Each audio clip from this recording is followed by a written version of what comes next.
You may have seen her on previous Almost Woke shows. She is one of my favorite voices in the Olympia comedy scene, actually just straight up the Pacific Northwest scene.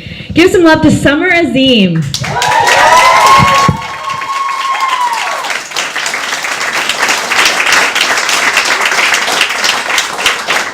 this actually fixed? Oh shit. Hello. Okay, there we go. Wow, a lot of technical difficulties tonight. I just adopted a cat recently. He's really cute, but I think he's straight and I kind of want to give him back. I don't know, I just hate having hetero beings in my house. It's like, gross, they take up so much space. It's like, you're telling me about your fucking problems and shit, stop. You're probably wondering, how do I know, my cat's sexual orientation? Well, I came home one day and he was like spraying Axe body spray on himself. And he like ran up, scratched me and called me a dyke and left. So I was like, oh, that's pretty straight. That's what a straight person would do. I'm gonna move this. If like all the lights go out, we start the purge.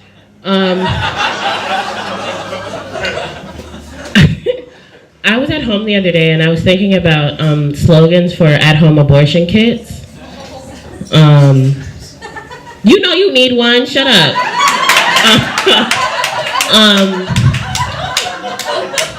And what I settled on was, it's not delivery, it's your choice.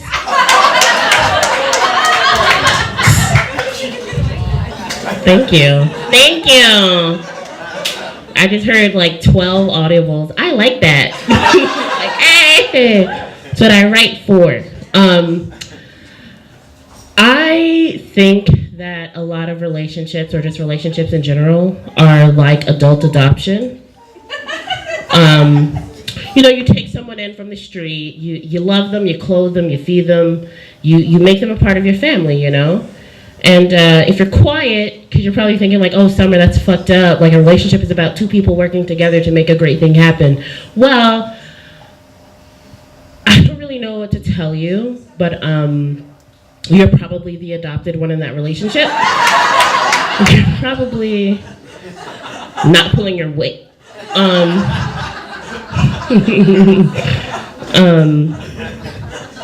Do you guys want to know how to get a bill collector to stop calling you? Yeah. You call them back 33 times. I did that the other day because they like had called me at 7 a.m. and then again at like 12 and then again at like 3. And so I was like, who the fuck is this? And then on top of that, they like use a Chicago number, which is like the number that I use, because I'm from Chicago, has like the 312 area code. And so they kept calling with the 312 area code to like make me think it was something. But I called back, and the first 10 times, they didn't really know what to do. But after like the 17th and like 20th time, each time I called, like I could hear them discussing how like I would call them back and not say anything.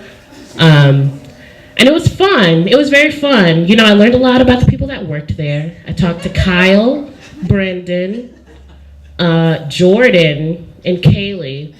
And they were pissed. They were very mad. At one point, after like maybe the 25th time, they were like, Summer, if you can hear me, just say something. Like I was a hostage. Like, no, I'm fucking with y'all, because y'all are fucking with me. And I could hear them like getting progressively more pissed off. Like, and then at one point, I called and I talked to like some person, I didn't get their name. And then I heard like the manager in the background saying like, put it on the file. It's like, damn, I got filed. Yeah, put me on the do not call list. That's what I want. And they did, and they blocked me. So there's that. Someone clapped. They're like, fucking you did it.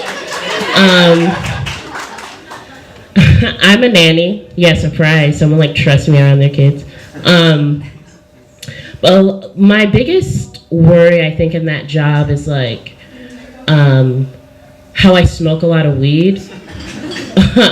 And so when I go into the job and like go into that lady's house, I'm kind of not frustrated, but I'm kind of like on edge because I feel like she smells the weed, because she does, because I go into her house and I'm just like, it's fucking loud, and then I realize it's me, and it's like, oh fuck, I'm just blowing this lady's house up for no damn reason, watching her kid, but then like I kind of made my resolution with it, you know, because it's like, she hired me for a reason. She doesn't even want to be around her kid, but I'm supposed to be around him sober? No. That's not gonna happen. I'm not gonna do that. It's crazy. You know your kid's bad. That's the thing. And like, people want people to watch their kids, and it's like, chill. I understand that it needs to be done. But it's like, don't be like, I want you to watch my kid from 4 a.m. to 5 p.m., but I only want to pay you $120 a week. Like, no. That doesn't add up. You just want a slave. So the person and the kid that I watch right now is a person with special needs. And so like people like that, they especially like with him and the spectrum that he's on, people on that spectrum, that same spectrum, like to point out the differences within people, you know, like, cause it's like it's more so of like they see themselves and they're looking at another person and they're just like, wow, that person is different. I wonder why. And so they point out like, oh, you have this thing and you have this thing. So one day I showed up and he was like, oh, Summer, you're very dark. And I was like, yeah, you know, and I didn't take offense to it because it's like he's just pointing out how I'm different from him because they're like a white family. It's like, okay, go through that. Process it. People look different. Fine. But I think his mom got like kind of freaked out that he said that. And she thought that maybe I would think that it was racist, but I didn't. So what she decided to do to rectify the situation was say that, you know, I'm surprised I even had a white child because all the men that I've dated back when I was growing up were black. Yeah. It's like, yeah, now it's racist. Now it's wrong. Now I feel away. But it's like, Janelle, you're a fat white woman from Ohio. I would assume that they fucking give you a fucking black dude when you check out of Torrid. Like, I'm pretty sure that's what the normal protocol is. Or after you leave Maurice's or Buckle, whatever you shop at the mall, they will fucking give you one. But it was chill. We resolved it. But it did make me think about the first week I was there, and she was making a lot of cornbread.